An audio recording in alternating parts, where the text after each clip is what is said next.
और हमारे साथ आज इसी मुद्दे पर चर्चा से मुंबई से जुड़ रही हैं कांग्रेस नेता प्रियंका चतुर्वेदी।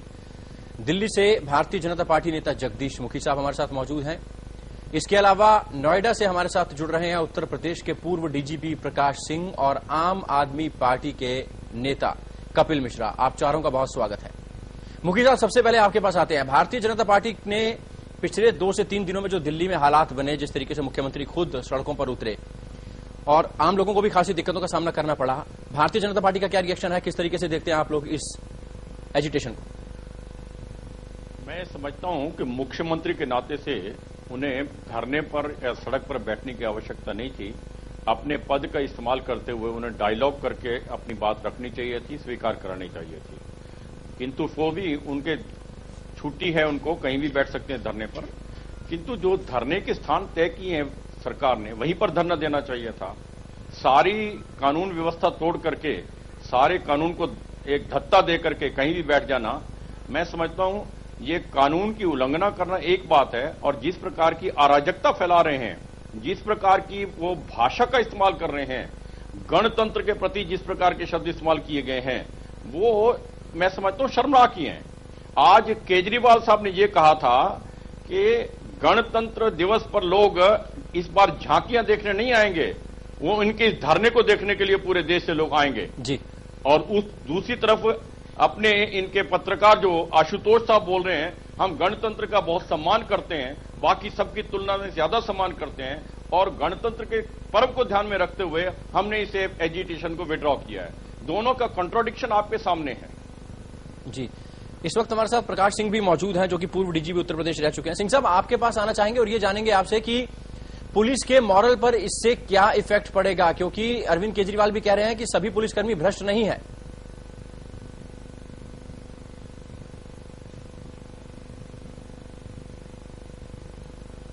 देखिए, अरविंद केजरीवाल ने जो कुछ धरना पे बैठ के जो उदाहरण प्रस्तुत हुआ,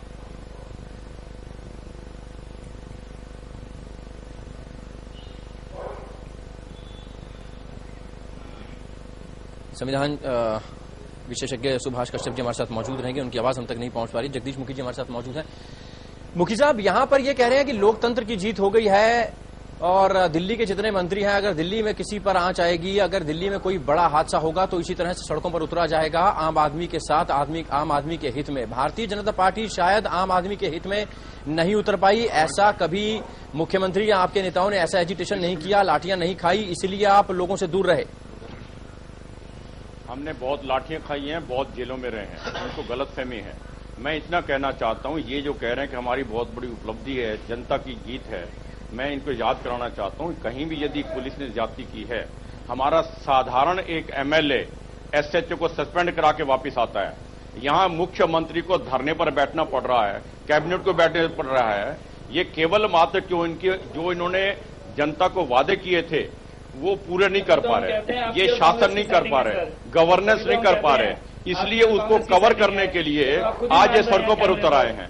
ये इनका एक्सपर्टाइज है, सड़क पर बैठ करके ये एक दिखाना चाहते हैं, हाइप क्रिएट करके। इससे कभी शासन नहीं चला करता। मैं फिर से कहना चाहता हूं, ये देश के संविधान की बात भी है और मुख्यमंत्री के, मुझे पूरी बात करने दें, मैं पूरी बात करने दीजिए, मुझे मेरा सेंटेंस पूरा होने दीजिए। बोलिए मुखी साहब, जल्दी। कह रहा हूं कि ये केवल मात्र मुख्यमंत्री के पद की गरिमा की बात नहीं है, जो संविधान का उल्लंघन किया उसकी बात भी है। मैं केजरीवाल साहब को यह ध्यान कराना चाहता हूं, ये राष्ट्रीय पर्व था जिसके बारे में आपने आपत्तिजनक शब्द इस्तेमाल किए हैं। आपने कहा गणतंत्र दिवस पर इस बार लोग झांकियां देखने नहीं आएंगे, आप इस ड्रामे को देखने के लिए आएंगे, आप इस नौटंकी को देखने के लिए आए, ऐसा आपने कहा है। चलिए, ये शर्मनाक है मुखी साहब, ये शर्मनाक है। देश के गणतंत्र दिवस के ऊपर आपने ये शब्द केजरीवाल साहब ने कहे हैं, और दूसरी तरफ आशुतोष साहब ये कहते हैं नहीं जी, हमने तो ये गणतंत्र के प्रति हमारी बहुत ही सम्मान करते हैं। कपिल, इसका जवाब, इन सब आरोपों का जवाब, इन सब सवालों का जवाब मैं आपसे लूंगा। मुखी साहब, एक छोटा सा ब्रेक लेना होगा। ब्रेक के बाद हमारे साथ संविधान विशेषज्ञ सुभाष कश्यप और हमारे प्रकाश सिंह साहब, जो कि पूर्व डीजीपी यूपी हैं, वो भी हमारे साथ जुड़े रहेंगे। तमाम जवाब उनसे भी लेंगे। एक छोटा सा ब्रेक, फौरन हाजिर होते हैं, चर्चा जारी है। अच्छा। अच्छा, नहीं, मेरी 3 बातें हैं। पहली बात हो गई जी। दूसरी बात मैं आपको बताना चाहता हूँ, ये कोई नॉइस आई है बीच में। दूसरी बात मैं ये पूछना चाहता हूँ, 4 राज्यों में चुनाव हुए थे, 3 राज्यों में भाजपा की सरकार है, 1 राज्य में आम आदमी पार्टी की सरकार है। उन 3 राज्यों में कोई घोषणा पत्र बनाया गया था कि नहीं बनाया गया था? और वहां के मुख्यमंत्री कहां छुट्टी मना रहे हैं? आज तक एक काम नहीं हुआ 1 महीने में उन तीनों राज्यों में। केवल आम आदमी पार्टी की सरकार है जो घोषणा पत्र के एक वादे को पूरा करती चली जा रही है। और तीसरी बात पूरी सुन लीजिएगा। तीसरी बात यह है कि गणतंत्र के और सेना के सम्मान की बात जगदीश मुखी कर रहे हैं। ये भारतीय सेना के कारगिल में गए हुए शहीदों के ताबूत का कमीशन खाने वाली पार्टी अब देशभक्ति के सर्टिफिकेट बांटेगी इस देश में। चलिए, कैसी राजनीति की? चलिए जवाब लेते हैं। मुखी साहब, यहाँ पर आप पर भी तमाम तरह के, भारतीय जनता पार्टी पर भी तमाम तरह के आरोप लगाए जा रहे हैं। सबसे बड़ी बात यह है कि ये जो मुख्यमंत्री हैं, दिल्ली के मुख्यमंत्री, ये सड़कों पर निकले हैं, आम आदमी की लड़ाई लड़ रहे हैं, लेकिन बाकी 4 जगह जहां पर आपकी जीत हुई थी वहां पर कोई अता पता ही नहीं है मुख्यमंत्रियों का कहां क्या काम हो रहा है। नहीं, वहां तो मुख्यमंत्री बहुत अच्छा काम कर रहे हैं। केजरीवाल सब तो ड्रामा कर रहे हैं, नौटंकी कर रहे हैं केवल मात्र। जो वादे किए थे उन्होंने एक भी पूरा नहीं कर रहे हैं। जो इन्होंने बिजली और पानी के बारे में बात की है वो कुछ पब्लिक को फायदा नहीं हुआ। और उससे सुन लीजिए ना, आप सुन लीजिए ना प्लीज, आप मुझे पूरी बात करने दीजिए ना। कहां पर है वसुंधरा? ये आम आदमी पार्टी के लोग बोल रहे हैं। कपिल, आपकी पूरी बात सुनिए, छुट्टियां मना रहे हैं। कपिल जी, मुझे पूरी बात करने आपके पास आएंगे। मुखी जी अपनी बात खत्म मुझे पूरी बात करने दीजिएगा। जी बोलिए बोलिए। ये कभी भी आने, मैं ये कहना चाह रहा हूं कि वादे पूरे नहीं कर सके, पब्लिक का ध्यान डाइवर्ट करने के लिए फिर ड्रामा कर रहे हैं जी। मुझे बहुत सख्त एतराज है जिस प्रकार से केजरीवाल साहब ने शिंदे साहब के बारे में अभद्र भाषा का इस्तेमाल किया है। जिस प्रकार से सोमनाथ भारती, इनके ला मंत्री ने कि अपने अरुण जेटली जी के बारे के अंदर जो अभद्र भाषा का इस्तेमाल किया है, इनको पब्लिक अपॉलॉजी करनी चाहिए। और यदि पब्लिक अपॉलॉजी नहीं करती है तो दिल्ली की जनता कल से इनके साथ भी उसी भाषा के अंदर बात करना प्रारंभ कर देंगी। इस बात का इनको ध्यान रखना चाहिए। ये इसी बात को मैं गरिमा की बात कर रहा हूं। यदि इस गरिमा को मुख्यमंत्री बनाकर नहीं रखेंगे, ऐसी राजनीति करते हुए अच्छा नहीं लगता। जनता के लिए लड़िए, अपने लिए लड़ेंगे हमेशा, हमेशा अपने लिए लड़ेगी क्या भाजपा? कभी जनता के लिए नहीं लड़ेगी क्या? नहीं, जनता लेकिन के लिए कपिल, लड़ना है ना। कपिल यहाँ पर भाषा संयमित नहीं होनी चाहिए। आप भाषा में तो संयम नहीं रख सकते क्या? आप मुख्यमंत्री बनने के बाद भी आपको भाषा सिखानी पड़ेगी। कौन सी भाषा? मैंने कौन सी भाषा सिखाएगी क्या? अभी आपको कौन सी बात चुप गई जरा बता दें। मुखी साहब को क्या चुप गया? इस प्रकार की आपने भाषा का आपके ला मंत्री ने छुट्टियों पर जाने की नहीं के बारे में कहा, मैं उनके मुंह पर थूकने की इच्छा होती है मेरी। इससे शर्मनाक बात और क्या हो सकती है आपके लिए? जिस प्रकार से शिंदे साहब के बारे में अभद्र भाषा का इस्तेमाल केजरीवाल साहब ने किया, सवाल पूछा था, आप कुछ और जवाब दे रहे हैं इसके लिए।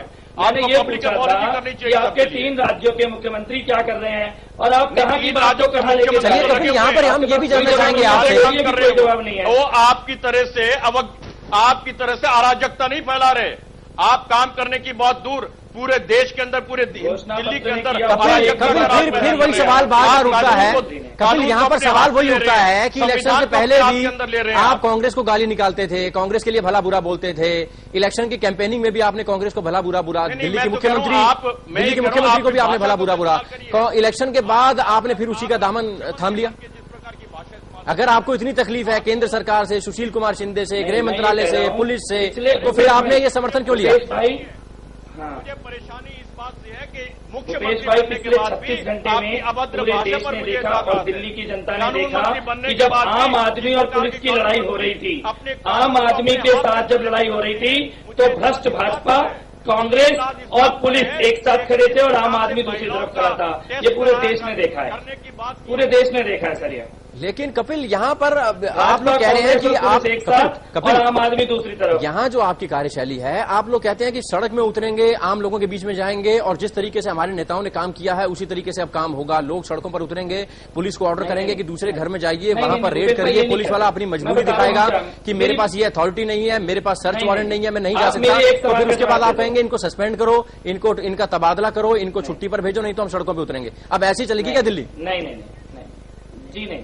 एक सवाल का जवाब दे दीजिए। मुखी साहब आपके पास आऊंगा, आपकी आवाज अभी नहीं आ पा रही है। मुखी साहब आपके पास आऊंगा, पहले कपिल से जवाब ले लेते हैं। जी कपिल। हाँ, एक लड़की जिंदा, हाँ, एक लाइन का जवाब है, ज्यादा लंबा नहीं है। जी। एक लड़की जिंदा जलती है, बलात्कार होता है, सेक्स रैकेट पकड़ा जाता है, दिल्ली के मुख्यमंत्री पहले कमिश्नर के पास जाते हैं। कपिल, सेक्स रैकेट कहाँ पकड़ा गया? पास जाते हैं, फिर होम मिनिस्टर के पास जाते हैं। कपिल, बीच में मेरे सवालों का भी जवाब। काम नहीं होता तब जाके मुख्यमंत्री। कपिल, बीच में मेरे सवालों का भी जवाब। सेक्स रैकेट कहाँ पकड़ा गया? खिड़की एक्सटेंशन में जाकर देखिए सर, वहाँ पर क्या हुआ था, और वहाँ के लोगों से, वहाँ की RWA ने 1 महीने पहले कमिश्नर का लेटर लिखा था। लेकिन आप कह रहे हैं सेक्स रैकेट पकड़ा गया। वहां पर जो युगांडा की जो महिलाएं पकड़ी गई हैं, उन्होंने कहा कि आपके मंत्री ने उनके साथ अभद्रता की, उनके खिलाफ केस दर्ज करवा रहे हैं और अज्ञात लोगों के खिलाफ केस दर्ज कराने की बात चल रहे हैं। तो पुलिस जांच कर लेना, पुलिस जांच तो करे। लेकिन कपिल, पुलिस को जांच करने का मौका नहीं दिया ना आपने तो आपके जो नेता वहां पहुंचे थे, उन्होंने कहा कि रेड करिए, अभी करिए, आप लोग काम नहीं करें। पुलिस के SHO की वीडियो क्लिप है, वो कहता जा रहा है वहां पर कि नहीं, हम काम करने दीजिए, हम आपके हिसाब से काम नहीं करेंगे, हमारे पास सर्च वारंट नहीं है, हम ऐसे किसी के घर में नहीं घुस सकते। वहां पर दबाव बनाया गया, नहीं आप अभी चलिए और अभी करिए ये काम।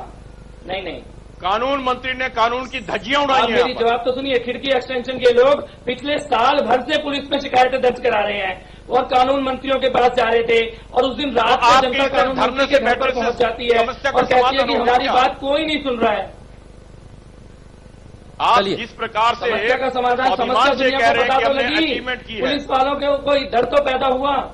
ये तो नेक्सस था, कोई डर पैदा, इसके कारण क्या पड़ रहा है? ये तो आपने अपना जिस स्तर के लोग हैं, आपने अपना स्तर बताया पब्लिक को, आपको शासन करने की नाम मात्र नॉलेज नहीं है, ना शासन करना चाहते हैं। काश बीजेपी ने 15 सालों में एक भी आंदोलन शासन की नॉलेज नहीं है, आप क्या करेंगे इस बात में? किया होता तो आज आप बाकी मुख्यमंत्रियों के बारे में बात करते हैं, सो रहे थे इन्होंने जब दिल्ली में आपकी तरह से अराजकता तो नहीं की किसी ने। आप तो कानून अपने हाथ में ले लेते हैं, आप पूरे दिल्ली के अंदर अराजकता का माहौल पैदा किया। महिलाओं की इज्जत लुट रही थी। प्रियंका, आप कुछ कहना चाह रही हैं? कांग्रेस का वर्जन लेते हैं। कपिल आ रहे हैं, कपिल आ रहे हैं आपके पास, मुखी साहब आ रहे हैं। नहीं कपिल जी, आपका पूरा डिफेंस इतना वीक है, इतना शर्मनाक है। आप कह रहे हैं कि लॉ मिनिस्टर ने अपने कानून हाथ में लेकर 5 बजे के बाद कोई महिलाओं के घर पे एंटर करने को कहा, पुलिस को कहा विदाउट ए सर्च वारंट। इस तरीके के तो आपके लॉ मिनिस्टर हैं। किस तरह की लॉ की बात कर रहे हैं आप? किस तरह का डिफेंस दे रहे हैं आप? महिलाओं की सेफ्टी की अगर आपको चिंता होती तो आप सिस्टम सेट करते हैं। आप इस 15 दिन में कुछ लॉ मिनिस्टर ने अपना कोई बात नहीं कही, आप झूठ क्यों बोलते हैं? ऐसी कोई बात नहीं कही लॉ मिनिस्टर। कपिल, क्या जो मुख्यमंत्री के अंतर्गत जो डिपार्टमेंट आते हैं, PWD की बात करें, कपिल चाहे जो मुख्यमंत्री के अंदर डिपार्टमेंट आते हैं, PWD की बात करें, ट्रांसपोर्ट डिपार्टमेंट की बात करें, वहां से भ्रष्टाचार खत्म कर दिया आप लोगों ने। एक्साइज डिपार्टमेंट सबसे भ्रष्ट डिपार्टमेंट है, क्यों नहीं करते कार्रवाई? 15 दिन हुए इस सरकार आज सबसे ज्यादा एक्साइज 15 दिनों में जो काम हुए हैं वो पिछले कालाबाजारी हो सालों में रही किसी सरकार ने है, नहीं सारी पुलिस आपके अंडर है सारा, आप क्यों कार्रवाई नहीं करते उनके खिलाफ? सुभाष जी हमारे साथ मौजूद हैं। सुभाष जी, यहाँ पर जब दिल्ली का गठन हुआ था, सुभाष कश्यप जी हमारे साथ मौजूद हैं, संविधान के अच्छे जानकार हैं, उनसे भी एक सवाल लेते हैं बीच में। सुभाष जी, जब दिल्ली का गठन हुआ था तब ऐसा प्रावधान क्यों रखा गया कि पुलिस को केंद्र सरकार के अंतर्गत कर दिया गया?